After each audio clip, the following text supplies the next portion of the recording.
members of the community that might want to look. So with this, we'll turn it over to Russ Thompson to give a quiet zone update. Okay.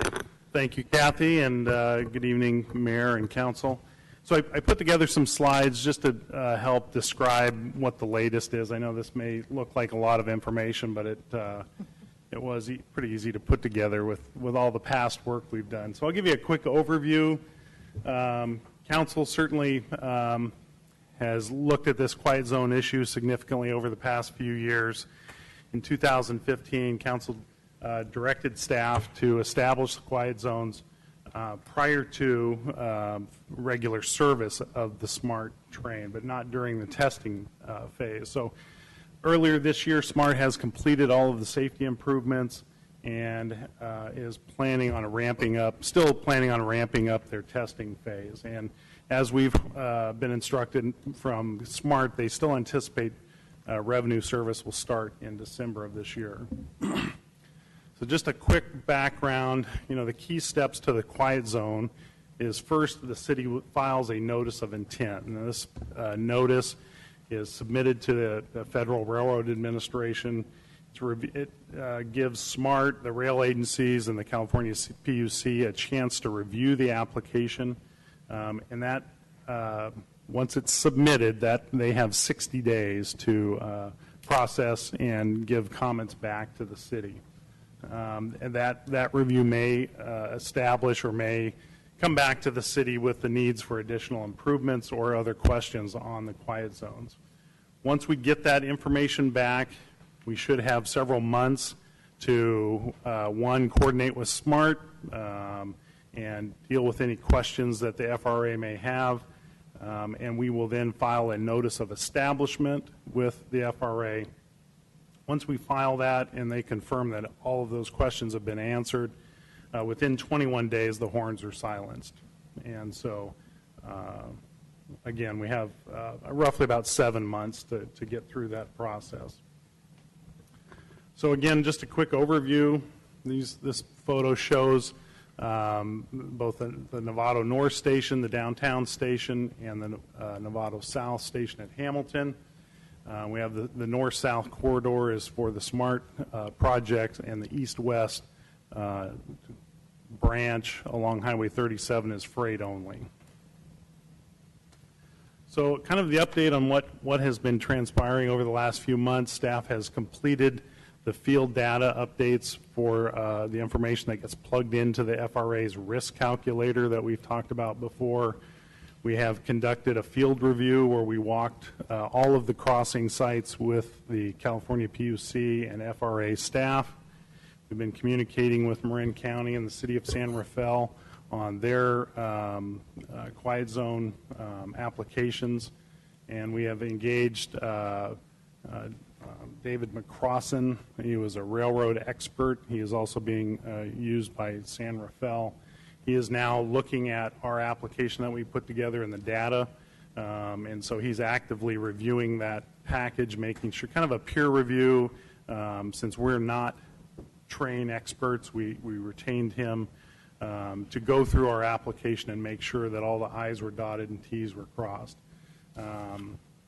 We've completed the draft notice of intent, and again, waiting on McCrossan to resubmit those that package to us so we can submit it to FRA. And then we're continuing to coordinate really on a weekly basis with SMART on what their latest is with the testing program. So there's new information that has come to light from our walk with FRA and the California PUC.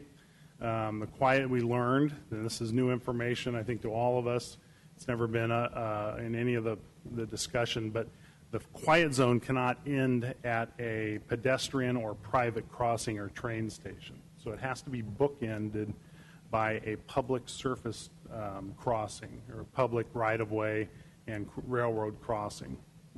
So that presents some challenges or a little wrinkle. We still have time to work through these issues.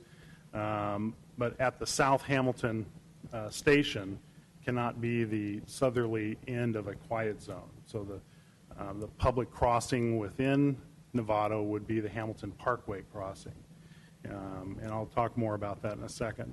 The other issue that came up was we will need to have multiple quiet zones, one for the SMART system and one for the freight system. It doesn't really present a problem, it's just a technicality of how we apply, but we will have separate quiet zones for those two different branches.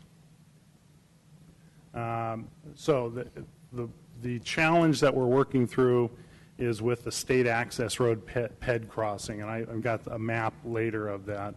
But that is the PED crossing between State Access Road and Hamilton Parkway. There is a gate structure, SMART has installed a gate there, but our quiet zone cannot end at that PED crossing. So there's a few options. We could remove the pedestrian crossing, which I think has been discussed previously years ago about just removing that crossing. We could then jointly file a quiet zone with the county in San Rafael so that our southerly quiet zone would go from Hamilton Parkway to Smith Ranch Road is an alternative. The third alternative would be using a localized horn right at the crossing that would relieve the train from having to sound its horn, but it would be a horn at that PED crossing that was directly directed down at the areas at the crossing on either side. So that's something that we're looking at with our consultant. So the way it's shaping up, it looks like Quiet Zone 1 would be the main branch from NOVATO North down to the Hamilton Parkway. That is all the public crossings and private crossings in that segment, in that generally described in that red box. The second quiet zone would be for the Highway 37 branch, covering the Renaissance Road and Grandview Avenue crossing, and Grandview is the crossing that's in the county, but it would be in the city quiet zone. We've got another kind of a blow up. Now, remind you that this is freight only, so this is a segment of track that those people that live out there have been hearing train horns sound. They've been running on whatever schedule they do now, kind of an infrequent basis, but those homes and those residents out there have been living with the train sound or the train horn sound for a number of years. So the two key crossings there would be the Renaissance Road crossing there at the entrance to the Stone Tree Golf Course and that development there. There's a private crossing to some commercial buildings, and then the Grandview Road crossing at the east end. Maybe just one additional item to add there, some information from our city attorney from the consent decree that talks about this section. In terms of these crossings, they can't be doing nighttime operations, and they can't operate in terms of freight more than 6 one-way trips a week. So our understanding is there's not a lot of freight traffic that's coming through here, and again, the horn is already sounding. So a bit of context for council on that. So this crossing, we have developed an agreement with the county that has been circulated to the county, and they're currently reviewing that. So we'll continue to pursue that agreement. So a little more on the state access road. This is kind of an overview of where that crossing is in the red dot there in the middle. You've got the Hamilton Station as the red box at the lower right-hand corner. A quarter mile, just to give context, if the train horn was to sound a quarter mile in advance of that crossing, it's about even with the Homeward Bound building there. This is what the crossing in the upper picture, this is what the crossing looks like now, the PED crossing. It's pretty, it just has two small, it's like a miniature road crossing. It has two gates that would come down, the lights would come on. And you can see in the lower picture, this is what it used to look like. So the reason for this PED crossing is a bit of a mystery. And I think if it became a problem with sounding the horn, or if there was we got tripped up on the quiet zone formation, I think that pursuing, perhaps closing this crossing might be a good option to silence the horns. Because there are, here's a slide that kind of shows it again. So that crossing, if people were in Lanham Village, wanting to walk over to Hamilton Parkway, they would have to go around or go, up Nave Drive to Hamilton Parkway or down C Street to Main Gate Road and around. Similar school kids could be using this crossing, which is a bit of a concern because you do have the charter school there. And so it's potential that say kids in the Newport subdivision could be using that PED crossing to get to as the shortest route to school, and it may be a concern without the. Excuse me, I'm feeling very uncomfortable. This is not an agendized item, so that it's intended to have really short, quick reports, and we can't ask questions because it's not on the agenda. So. Right. This is can we help move this along because some of the details is raising more concerns. This is the last slide. And I really think this needs to be agendized in early June so that the community has a chance to comment on it. Agreed, Mayor Eklund. I think as we put it together, we had the same, we wanted to kind of give the briefing, but the slides are longer, so it makes sense as we learn a little more. This is what we'd like to do is kind of finish this up, and then really we'll establish this. We'll bring it back on a regular item when things are a little more secure and we have a little more. But meanwhile, I think the main thing we want to let you know is we are going to be moving forward on that kind of the primary part of the quiet zone that affects most of the smart through NOVATO along 101, and that we are looking at putting that quiet zone, filing that in May, and then we'll come back and provide more detail, and council and community can ask questions. Well, I think that just the little bit that you did show us, it leads me to conclude that there are some decisions that the council needs to be making. So it's important that we make some of these early on and we get community involvement. So I'm agreed. I was getting increasingly uncomfortable as I realized that we're getting down to some real nitty-gritty issues.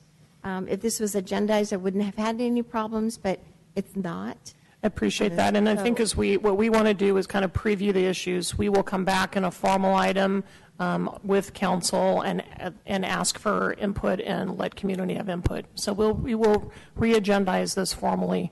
So if you want to go through the others really quickly, that would be great. This is really the last slide. It just kind of shows where we're at now. We hope to submit the notice of intent in the coming weeks. Once we hear back from our consultant, that'll trigger the 60-day review period. That should give us not only that 2 months, but an additional 3 months to work through some of these issues, and then file the notice of establishment on 1, 2, or more of the quiet zones in November, in advance of the train starting regular service in December. So there's probably some decisions here that the council needs to be making. So hopefully we'll have an opportunity to do that before any application is filed. So we will return, yes, we will, so council, we can be having conversations, and then what we will, in terms of some of the decision points, we will be talking to council. Part of this is we've got some options and questions we've got to explore, and then we'll be coming back, especially on the first, some of those other areas. Our intention, though, is to move forward and begin the process for really the main portion of 101 so that we can get that moved forward. And again, during that 60 days, if we need to make any tweak or something, we can have those conversations with FRA. okay, thank you very much for the update, and look forward to seeing it on the agenda. So now